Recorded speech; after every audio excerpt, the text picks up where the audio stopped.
Husband admitted he isn't attracted to me after weight gain. Edit. Wow, I was not expecting these amazing responses. Thank you so much everyone. A lot of people have pointed out that it's important that I wait for myself and not somebody else. They're absolutely right, and I will keep that in my mind. I have to love myself and choose to be healthier for myself. Everyone shared some great tips too. I will talk to my husband about my feelings. If he continues to mistreat me, then I'll have to rethink it all. Thank you again everyone. 20 This is long, so please bear with me. I've, F30, been married for 3 years. For most of this time, we lived with my terrible mill. In my culture, it's expected to do so. She had her nice moments but was awful in general. I recently managed to move out, which is so amazing, but due to childcare/work complications, my husband, M35, stays with his mum 2-3 days a week. I used to comfort eat, but before moving out, after I had a baby, 18 months, I put on a lot of weight. I'm currently 80 kilograms and 5 feet 4 inches in height. I'm working on getting rid of this by eating healthier and exercising. My husband had been emotionally withdrawing and doesn't initiate sex anymore. Once I got changed and I saw the look of disgust when he saw my belly. I noticed he was getting closer with his female ex-colleague who was trying to leave an abusive husband. He also spent his extra time with friends. I confronted him recently saying I felt neglected, but he responded to say he was simply unattracted to my weight. I know I'm fat and I can try harder to be better. I hate my body post-pregnancy and feel like a pig at times. Losing weight will definitely make me feel good. Don't know what I'm expecting by posting. Advice on losing weight and staying motivated maybe? Thank you for reading.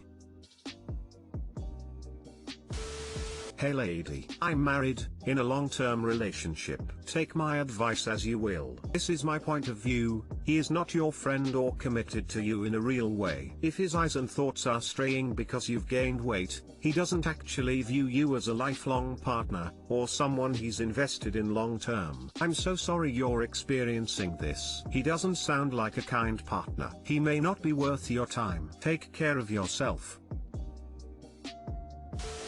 I read where you said look of disgust at your belly, the belly that carried his baby, and I felt like crying. It's okay to admit he doesn't find being overweight attractive, but disgust? Really? That's just terrible. And distancing himself from you because of your weight is also another low blow. Doesn't he realize how much this can affect you mentally? I'm so sad now. That's just mean. It was only when I wrote it out that I realized how sad I was. He looked so revolted. I think it was also my stretch marks.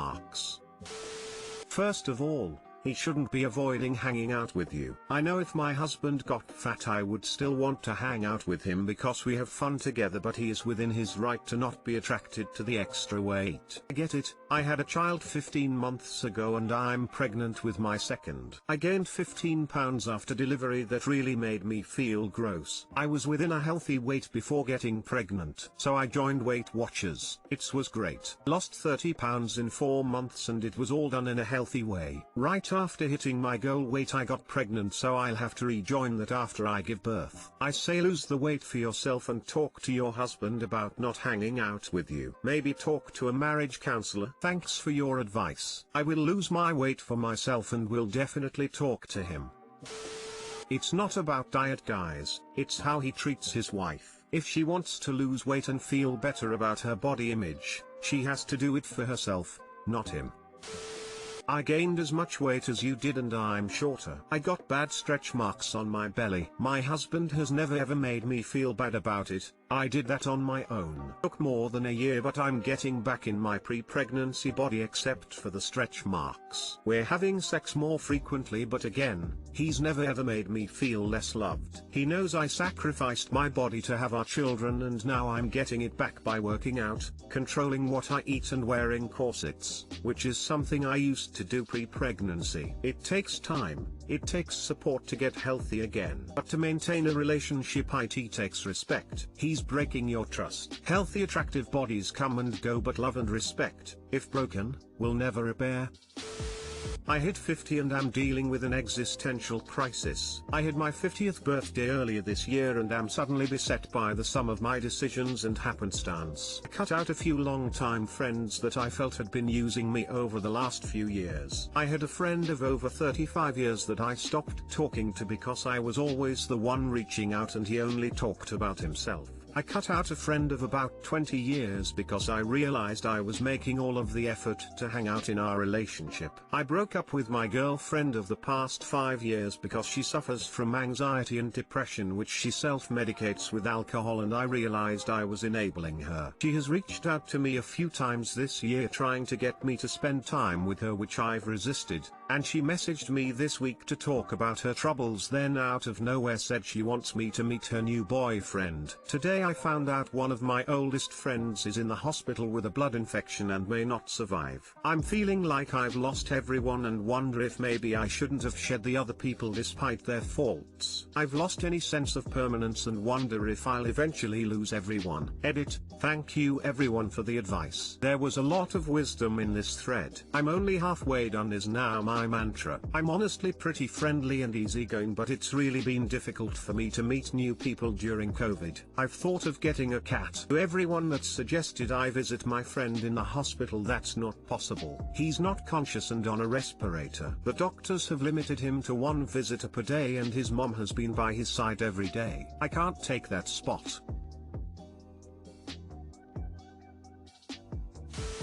You're only halfway through your project. Don't give up now. You realized you needed to reassess your life and direction and then took action to remove the people who were dragging you down or sending you in the wrong direction. Congratulate yourself for that, but you're only half done. Now you need to make positive actions and make new connections. Go and meet people who want the same kind of life you want. Do the things you want to do. Mountain bike riding, motorcycling, hiking, sailing, travel, painting. Do it. Fill your life up with the things that you want included in this chapter of your life. Then make friends doing those things to share it with. You're only halfway through your project. This is the best advice I think I've ever heard. So many people need to read this whole comment, including Op, but many other people too. I didn't realize it, but I needed to see it today too. This is lovely! Exclamation mark.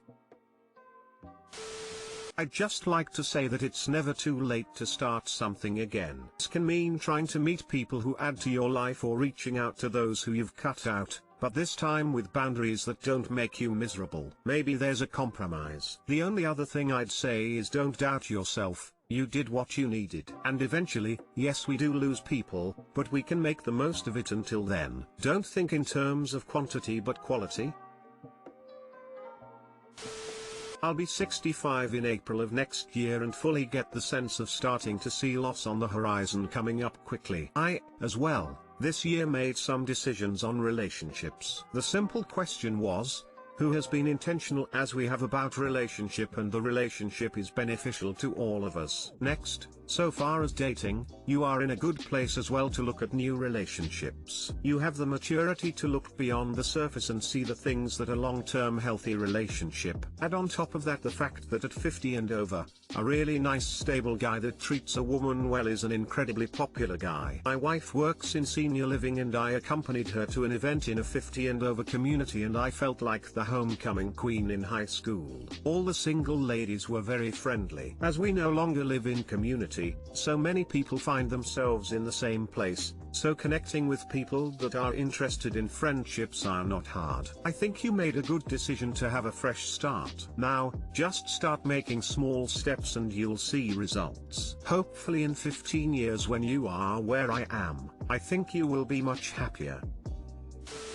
To be fully alive, fully human, and completely awake is to be continually thrown out of the nest. To live fully is to be always in no man's land, to experience each moment as completely new and fresh. To live is to be willing to die over and over again. Premature journ, when things fall apart, heart advice for difficult times. That said, I'd obviously take brainless comfort over enlightenment any day of the week. Pushing 60 here, same predicament. I'm just trying to get some exercise and laughs every day, eat healthy, focus on small goals. I remind myself that any progress I make now is a gift for older me down the line. Obviously 2020 has been really difficult on everybody, but it sounds like you thought carefully about cutting these people out of your life, and that you had good reason for doing it. Everyone has their own opinion, but personally I feel like it's better to be alone than with people who bring you down. Are you doing anything to meet new people and make new friends? Depending on where you are, going out and socializing may or may not be an option for you, but there is a lot of online activity available that you could get involved in. My 19M girlfriend 20 found an old suicide note, told my family and friends, and now they all think I'm going to kill myself. I've been dating Zoe for 2 years. She's great, but she's sometimes a little overprotective of me. She's very much like a mother. 2 weekends ago, she spent the weekend in my dorm with me and she helped me do a little cleaning and found a note in an old binder. The note was a suicide note from last year. It was sort of like a checklist of things that if I hadn't changed I would kill myself in a year. The date I killed myself would have been November 30th. I honestly had just assumed it had gotten tossed, thrown away and forgotten about it. Zoe thought I was still planning on killing myself and went catatonic. She was holding on to me and weeping uncontrollably. She wouldn't let me spend the night alone and stayed with me. I only was able to get away from her when I went to class Monday morning. I haven't been able to convince her that I'm not suicidal. She told my entire family and a shit ton of my friends, and now everyone is freaking the fuck out about something I wrote when I was a melodramatic 18-year-old. My parents want me to go back home and start therapy, and so does my girlfriend. I really need to know how to get these people off my ass. Okay, look, if I found a suicide note of someone I loved, I absolutely would not believe them if they said yeah but I'm not suicidal. The evidence she has that you are suicidal is far more concrete than the evidence that you aren't suicidal, especially coming up to the date. And the actual date, as well, not like I'm going to kill myself November 30th 2016, no, it's this year, and COVID has been a bad year for suicide already. Also, it was only a year ago, not exactly a long time for mental health to go from suicide to fine. I think you need to consider their perspective more.